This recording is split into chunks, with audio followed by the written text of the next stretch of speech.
This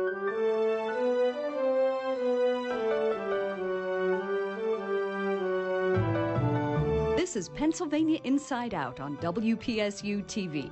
Here's tonight's host, Patty Satalia. We start things off with money-saving progress in childhood education. Studies show that for every dollar spent on early education, at least $2 is saved in government costs during a child's school years. What impact do positive early childhood experiences have on such things as poverty, crime, ill health, and joblessness? We talked with Penn State's Bierman about the Head Start research-based, developmentally informed program, otherwise known as REDI, which gives preschoolers the skills they need to enter school ready to learn. Children are born ready to learn, but how do we make sure that they're ready for school, and why is that important? It's really important to mention because one of the best predictors of how well a child will do in later school years is how well they do when they enter kindergarten. So that beginning period really sets the child along a track that's going to be one of success or one of difficulty. This whole idea of school readiness has been around for at least a decade, and you say, though, in early years, the research and the efforts were sort of piecemeal. How do you define school readiness, and how has the focus changed in the last decade or so? I think we've known for the past about 20 years, I would say, that high-quality childcare and preschool experiences can make a big difference, particularly for children who are growing up in more socioeconomically disadvantaged areas. But mostly what we've known is that model programs work. Outside of that, what kind of components need to be there to put into existing programs to make them very effective, that's been less well understood. People have tended to either focus on the cognitive, the learning the letters part of school readiness, or on the social emotional, building self-esteem and confidence part. And now we're beginning to understand these things really go together. We need to take a more whole child approach. So you need to be not only academically ready for school, but also emotionally ready. We're talking about building emotional intelligence in a way. Right, absolutely. And those things are intertwined because the more confident and comfortable you feel in that social environment, the more interested and motivated you feel, clearly the more cognitive information you're going to pick up. At the same time, if you're behind cognitively, if you're having trouble with the learning to read, that's going to decrease your motivation, your interest, and your mood at school. So they're really intertwined, both equally important. Now, you're working with Head Start programs, 44 of them in central Pennsylvania. Your program is called Head Start REDI, REDI standing for Research-Based, Developmentally Informed. Tell us about this initiative. Who's involved and what are you trying to do? So we initially wanted to work with Head Start programs because it's a very good delivery system structure. It's in the state of Pennsylvania, it has received one of the highest level of ratings for the quality of its preschool program. But at the same time, the curriculum that are being used in Head Start were mostly developed about 20 to 30 years ago. And they were based on those early model programs that showed effectiveness for early childhood education.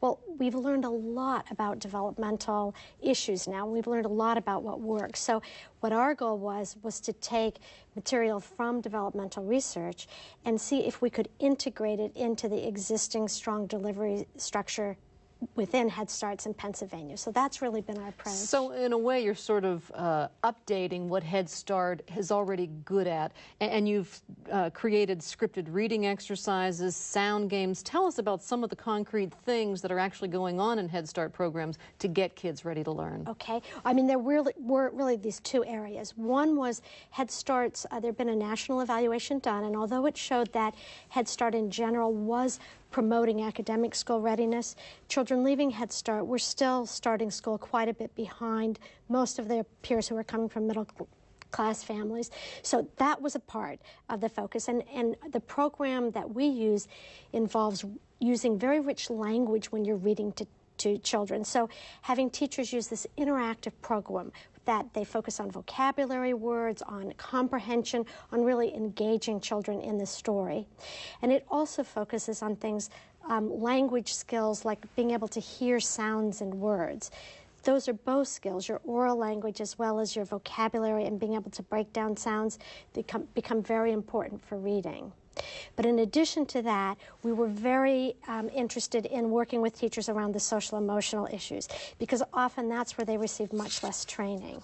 And so we wanted to bring some of what has been shown in research to be very effective in helping support kids' social emotional development, their friendship skills and self-control. Well, speaking of social and emotional, part of what you're doing is boosting their attachment to school. Why is it important that kids early on have a good feeling and have an attachment, you know, that this is their alma mater, you know, the way we are very successful at making people attached to Penn State, for example?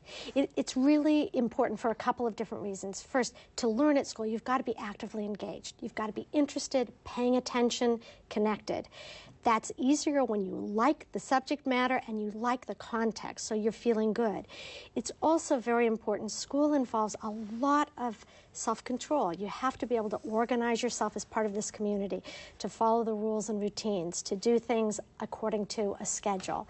Very young children are not very good at that at all, but that's one of the big transitions they have to make between the ages of 4 and 7, is to move into that area where they can enjoy a schedule that has a lot of other people to coordinate with and rules and routines to follow. So the social emotional piece is all of that. It's feeling good about being at school and also having the skills to fit in and do well. Now, rules and routine work better with girls, young girls, than they do with young boys. And in fact, a number of studies have shown that 5-year-old boys are far less ready for school than 5-year-old girls. What are you doing to bridge that gap? Yeah. I mean, I think you have to be careful what dimension you're talking about. So if you look at measures of academic readiness, boys also look equally ready. They're, in terms of language development and many other skill areas, we don't see big differences between boys and girls, but boys do tend to be more active, more rambunctious.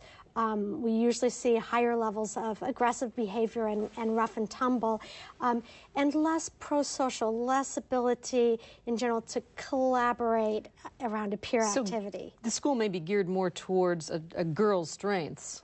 Exactly. It's easier for them to fit in, particularly around what a teacher is expecting.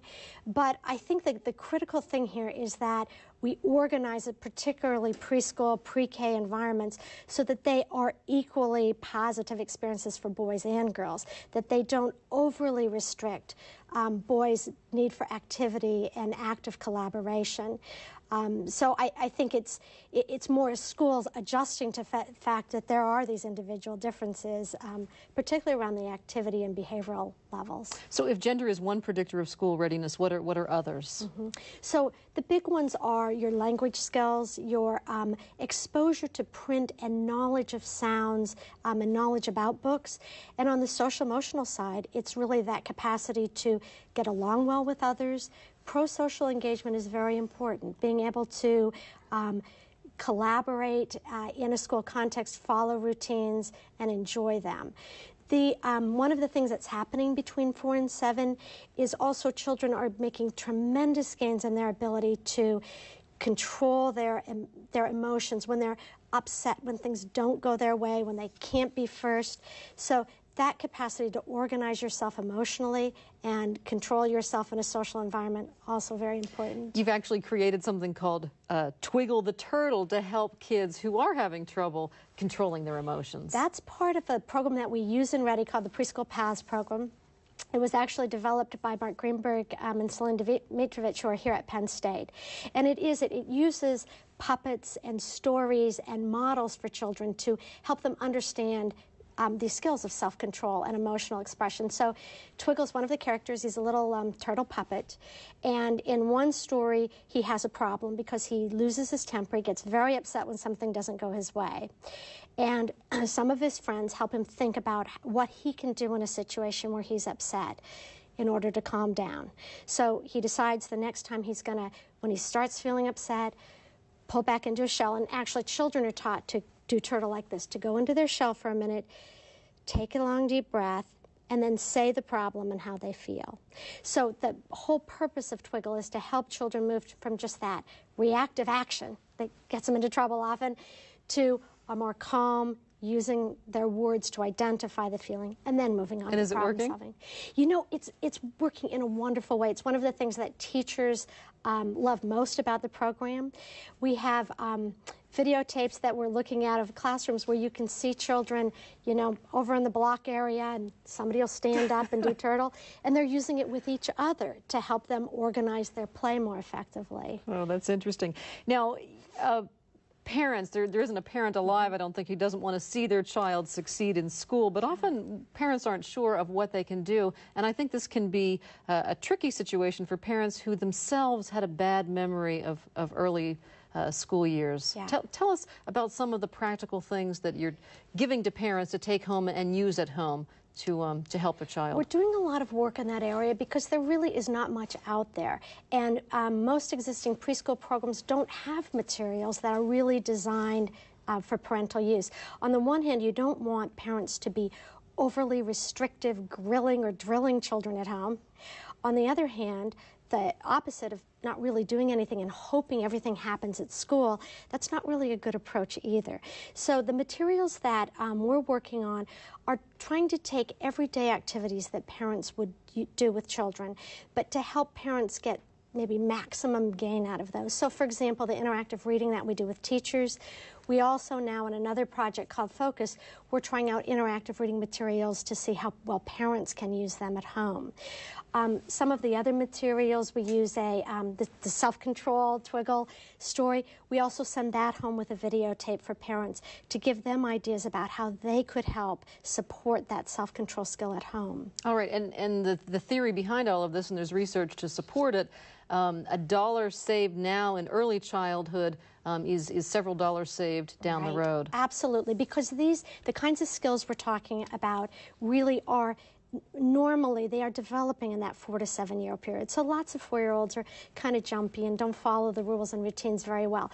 But by 7, almost everyone can do that. And so if you're still having difficulty, you're really then out of the norm and more on the track for need for special services. But by targeting down at this period when it's sort of what the big developmental challenges, it becomes a period where we really can do very active prevention in a positive, skill-promoting way. All right. Thanks so much for talking with us. Yeah, it's been great. This is Pennsylvania Inside Out on WPSU TV.